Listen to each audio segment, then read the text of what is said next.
డోర్వేకి స్వాగతం.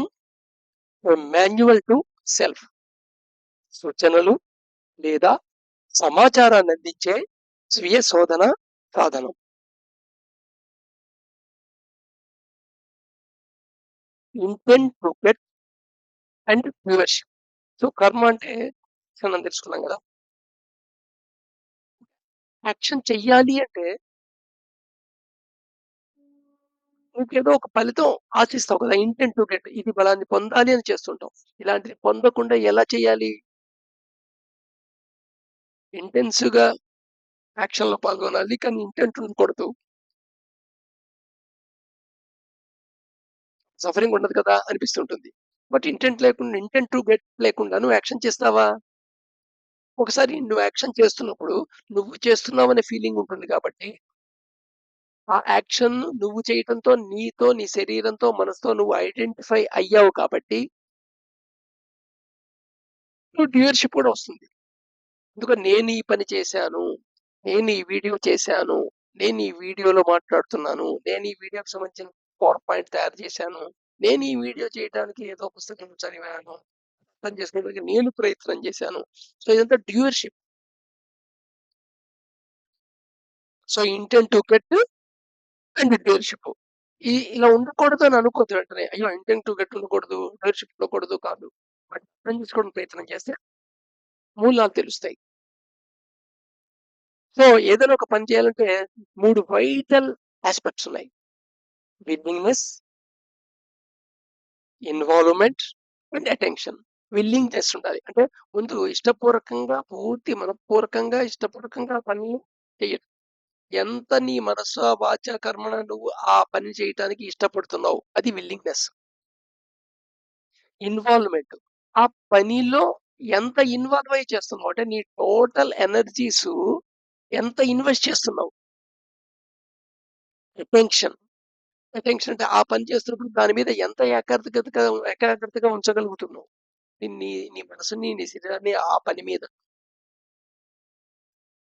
ఇది చిత్తికి చాలా పెద్ద ఛాలెంజ్. ఎందుకంటే ఎంత గొప్ప పనైనా, ఎంత విల్లింగ్‌నెస్ ఉన్న పనునైనా, ఎంత నువ్వు ఇన్వాల్వ్ అయ్యి చేయగలిగే పనైనా సరే, అటెన్షన్ యాస్పెక్ట్స్‌కి వచ్చేప్పటికి మటుకు టైమ్ లిమిట్‌లో ఉంటుంది. కొంత దాటిన తర్వాత దాని మీద అటెన్షన్ పే చేయలేం. నీకెంత ఇష్టమైన సబ్జెక్ట్ మీదున్న వీడియో అయినా సరే 10 నిమిషాలు దాటితే వినలేము అనేది వాస్తవం. ఈవెన్ నీకు ఇష్టమైన సినిమా చూస్తున్నప్పుడు కూడా ఆ 3 గంటల లోపల 1000 సార్లు నీ తలను అటు ఇటు తిప్పుతావు. నీ ఆలోచనలు కూడా అప్పుడు చూస్తూ ఉంటావు సినిమా సంగతి మానేసి. బట్ టోటల్ స్పాన్ కొంచెం ఎక్కువ సేపు ఉన్నట్టుండి నువ్వు మొత్తంగా ఇన్వాల్వ్ అయినట్టు అనిపిస్తుంటుంది. బట్ కానీ గమ్మత్తేంటంటే కొన్ని పనులు నీకు విల్లింగ్‌నెస్ ఉంటుంది, కానీ ఇన్వాల్వ్‌మెంట్ పూర్తిగా చేయవు. ఇన్వాల్వ్‌మెంట్ పూర్తిగా చేస్తుంటావు, కానీ లోపల నీకు విల్లింగ్‌నెస్ ఉండదు. విల్లింగ్‌నెస్ ఉంటే ఇన్వాల్వ్‌మెంట్ వస్తుందనేది కరెక్టే. ఈ రెంటికి రిలేషన్ ఉంది. విల్లింగ్‌నెస్ లేకపోతే ఇన్వాల్వ్ అయ్యి పని చేయలేమనేది. బట్ కానీ విల్లింగ్‌నెస్ ఏ లెవెల్‌లో ఉందో అది ఇన్వాల్వ్‌మెంట్ కూడా ఆ లెవెల్‌లో ఉండదు అనేది వాస్తవం. మళ్ళీ దానికి చాలా పరిస్థితులుండాలి. ఇలా అటెన్షన్ అయితే ఇంకసలు చెప్పక్కర్లేదు. ఎనీవే ఈ 3 వైటల్ ఫ్యాక్టర్స్ చాలా ఇంపార్టెంట్. ఈ 3 ఉండాలి అంటే నువ్వు ఇంటెంట్ టు గెట్ ఉండాలి, డ్యూయర్‌షిప్ ఉండాలి. ఇంటెంట్ టు గెట్ ఉండొచ్చేమో గానీ డ్యూయర్‌షిప్ అవసరమా? అది చాలా ఇంపార్టెంట్ పాయింట్ ఇక్కడ. సరే, ఏ పనైనా చేయంగానే ఇట్ గివ్స్ ఎన్ రిజల్ట్. ఈ కర్మకి ఒక కాన్సిక్వెన్స్ ఉంటుంది. ఫిజికల్‌గా, ఆబ్జెక్టివ్‌గా ఆ పని అచీవ్ అవుతుంది. ఒక కాన్సిక్వెన్స్ ఉంటుంది. సబ్జెక్టివ్‌గా నీకు సాటిస్ఫాక్షన్ ఉంటుంది. సో, బట్ కానీ ఆ వచ్చే ఆ రిజల్ట్ వల్ల నీ స్టేట్ ఆఫ్ హ్యాపీనెస్ వచ్చేది మొమెంటరీగా ఉంటుంది. అంటే అది పొందే కొంతసేపు ఉంటుంది. తర్వాత మళ్ళీ ఉండదు. సపోజ్ స్టేట్ ఫస్ట్ వచ్చేసామనుకో, ఆ ఆనందం ఎన్ని రోజులు ఉంటుందనుకుంటున్నారు మీరు? ఒక రోజు దాకే ఉంటుంది. మర్నాడు మళ్ళా మామూలు రొటీన్‌లో పడిపోయినట్టుంటుంది. వారం రోజులయ్యాక అసలు ఆ విషయం నీకు కూడా గుర్తుండదు. అలా అట్టగా ఉంటుంది. వస్తే తప్ప నువ్వు బయటకి పెట్టావు మళ్ళా. సో, అందుకని ఇక్కడ అసలు లైఫ్ నడిచేదే 24 అవర్స్ ఏదో యాక్షన్ చేస్తూ ఉంటాం. ఏదో కర్మ చేస్తూ ఉంటాం. పని పోయేదాకా. కర్మ అనేది కంటిన్యూటీ ఫ్లో అది. ప్రవాహం లాంటిది. పర్టిక్యులర్ యాక్షన్ కాదు. నువ్వు నిద్ర లేవడం యాక్షను, మొహం కడుక్కోవడం ఒక యాక్షను. స్నానం చేయడం యాక్షను, తినడం ఒక యాక్షను, డ్రెస్ చేసుకోవడం ఒక యాక్షన్. ఇవన్నీ కూడా యాక్షనే. వీటన్నిటికి ఇంటెంట్ టు గెట్ ఉంటుంది ఖచ్చితంగా. ప్రతి యాక్షన్‌కి ఇంటెంట్ టు గెట్ ఉంటుంది. మరి డ్యూయర్‌షిప్ అవసరమా? డ్యూయర్‌షిప్ అంటే నేను చేస్తున్నాను, నేను నిద్ర లేచాను, నేను ఎక్సర్‌సైజ్ చేశాను, నేను ధ్యానం చేశాను, నేను పూజ చేశాను, నేను ఈ వీడియో తయారు చేశాను, నేను ఈ పవర్ పాయింట్ తయారు చేశాను, నేను ఈ పవర్ పాయింట్ తయారు చేయడానికి ఏదో స్టడీ చేశాను. అది అర్థం చేసుకోవడానికి నేను ప్రయత్నం చేశాను. నో నీజ్ అని డ్యూయర్‌షిప్ అన్నమాట. సో, దీన్ని హ్యాండిల్ చేయడంలోనే డివోషన్ అనే మాటొస్తుంది. డివోషన్‌గా ఉండి నువ్వు చేస్తున్న యాక్షన్ అంటే వాలంటరీగా ఉంటుంది. నీ వాలంటరీ ఒక క్వాలిటీ అన్నమాట. యాక్షన్‌లో ఒక క్వాలిటీ. యాక్షన్‌లో వాలంటరీనెస్ ఉంది అంటే నువ్వు డివోషన్ అనే స్టేట్‌లో చేస్తూ ఉంటావు. వర్క్‌కి డివోట్. అందులో డ్యూటీ ఈస్ గాడ్ అనే మాటొచ్చింది. సో, వర్క్‌కి డివోట్ అయి పని చేస్తున్నప్పుడు డివోషన్ అనంగానే డివోషన్ భక్తి జపం చేయటం, వ్రతం చేయటం, పూజ చేయటం, 108 101 కొబ్బరికాయలు కొట్టడం, ప్రసాదాలు తినటం, కుంకుమ పూజలు చేయటం. ఇలా ఆలోచించొద్దు. డివోషన్ అనేది ఒక స్టేట్. ఆ స్టేట్ ఎలా ఉంటుందయ్యా అంటే ఇంటెంట్ టు గెట్ ఉంటుందేమో. ఇంటెంట్ టు గెట్ కూడా లేకపోతే ఇంకా సూపర్ అది. ఆ డివోషన్ అనేది. అల్టిమేట్ ప్రస్తుతం అంత లెవెల్ దాకా నువ్వు ఆలోచించొద్దు. ఇంటెంట్ టు గెట్ ఉంటుంది. కానీ నాన్ డ్యూయర్‌షిప్ చేయాలి. ఈ నాన్ డ్యూయర్‌షిప్ కాకుండా డ్యూయర్‌షిప్‌తో చేసావు అంటే అది డివోషన్ కాదు. నేను ఎలాగ ఈ నాన్ డ్యూయర్‌షిప్‌లోకి ఎలా వెళ్ళాలి అంటే వెంటనే నువ్వు వాస్తవాన్ని వాస్తవంలాగా నీ మెదడులో నువ్వు ఒక ఆలోచన కలిగించుకోవాలి. సపోజ్ తిరుపతి నడుచుకుంటూ వెళ్దాం అనుకున్నావు. ఇంటెంట్ టు సంథింగ్ నీ కోరిక తీర్చుకోవడానికి అయితే అయ్యుండొచ్చు కాక. కానీ నేను కొండెక్కాను కాదు. నా శరీరం, నా మనసు ఈ కొండ నడుచుకుంటూ ఎక్కడానికి సహకరించింది. దానికి కృతజ్ఞతలు. నేనివాళ ఎక్కడానికి ఎన్నో ప్రత్యక్ష, పరోక్ష కారణాలున్నాయి.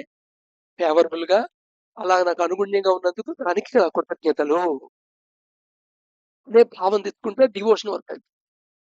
సో, డివోషన్ వర్క్ అంటేని వాలంటరీగా చేసే వర్క్ అని ఎలా గుర్తుపడతాం? ఇంటెంట్ ఉంటే ఉండొచ్చేమో గాని, కానీ డ్యూయర్‌షిప్ ఉండదు. ఇక్కడ జాగ్రత్తగా అబ్జర్వ్ చేస్తే నువ్వు ఇంటెంట్ టు డూ అండ్ డ్యూయర్‌షిప్‌తో చేసినప్పుడు ఉన్న విల్లింగ్, ఇన్వాల్వ్‌మెంట్, అటెన్షన్ కంటే డివోషన్ అనే స్టేట్‌లో వాలంటరీగా చేసే యాక్షన్‌లో ఇంటెంట్ టు డూ ఉన్నప్పటికీ నాట్ డ్యూయర్‌షిప్ ఉండదు. At the same time willing, involvement, attention high degree ఉంటుంది. ఇన్వాల్వ్‌మెంటు, విల్లింగ్‌నెస్సు, అటెన్షను డ్యూయర్‌షిప్ కంటే హై డిగ్రీగా లేదు అంటే అర్థం నువ్వు నాన్ డ్యూయర్‌షిప్ చేయటం మంచిది అనే విషయం నీకు తెలుసు. కానీ నువ్వు డ్యూయర్‌షిప్ గానే చేస్తున్నావు. అంతర్గత స్థితి నీ స్థితి పరంగా మటుకు నీ యొక్క మానసిక స్థితి పరంగా డ్యూయర్‌షిప్‌తోనే చేస్తున్నావనమాట. ఇది చాలా ఇంపార్టెంట్. అందులో ఈ డివోషన్‌ని అర్థం చేసుకోవడం చాలా ఇంపార్టెంట్. దీనికి కూడా రిజల్ట్ వస్తుంది. కానీ ఇక్కడ దాని యొక్క స్టేట్ డిఫరెంట్‌గా ఉంటుంది. You are free from the result. So, result వచ్చినా రాకపోయినా ఎవరిని బ్లేమ్ చెయ్యవు. పొంగిపోవు, నిరుత్సాహపడిపోవు. ఎండ్యూరెన్స్ ఉంటుంది. మళ్ళీ మళ్ళీ యాక్టివిటీ చేయటానికి నీకు రెడీనెస్ ఉంటుంది. ఎండ్యూరెన్స్ ఉంటుంది. అదే డ్యూయర్‌షిప్‌లో ఎండ్యూరెన్స్ ఉండదు. Unless otherwise intent to ah, result ఏదవుతుందో దానికి స్ట్రాంగ్‌గా నువ్వు అటెండ్ చేయుంటే తప్ప. So, intent to do doership results into momentary happiness but ultimately suffering. But intent to do with not doership నేను చేస్తున్నాను అనే భావన లేకుండా చేయటంలో నీకు ఎండ్యూరెన్స్ ఉంటుంది. రిజల్ట్ గురించి ఫ్రీ ఉంటుంది. యాక్చువల్‌గా ఇది ప్రాక్టికల్‌గా నేను అబ్జర్వ్ చేశానన్నమాట. ఇలాగా ఆల్‌మోస్ట్ 500 పైచిలుకు వీడియోలయ్యాయి. ఇన్ని వీడియోలు నేనైనా చేశాను. నేను చేయలేదు. నా శరీరం, మనసు దానికి సహకరించినందుకు కృతజ్ఞతలు. ఇది నాకు భాష రూపంలో ఎవరో ఒక పుస్తకంలో రాసినప్పుడు అది చదివినందుకు కృతజ్ఞతలు. అది చదవటానికి, అర్థం చేసుకోవటానికి నా బుద్ధి నాకు సహకరించినందుకు కృతజ్ఞతలు. అవ్యక్తమైన ఏవో కారణాలున్నాయే ఈ పని జరగటానికి. ఆ కారణాభూతాలందరికీ నా కృతజ్ఞతలు. ఈనన్నిటికి ఒక డివైన్ గ్రేస్ లూమ్రికెంట్ కింద పనిచేసిందే. దానికి నా పాదాభివందనాలు. ఈ భావం ఉన్నంత సేపు ఏమవుతుందంటే లైక్స్ ఎన్నున్నాయో చూసుకోము, సబ్‌స్క్రైబర్స్ ఎన్నున్నాయో చూసుకోము, ఎన్ని కామెంట్‌లొచ్చాయో చూసుకున్నాం, ఎవరు మెచ్చుకున్నారో చూసుకోము. అవి ఇమ్మెటీరియల్. ఫార్వర్డ్ చేశారా లేదా?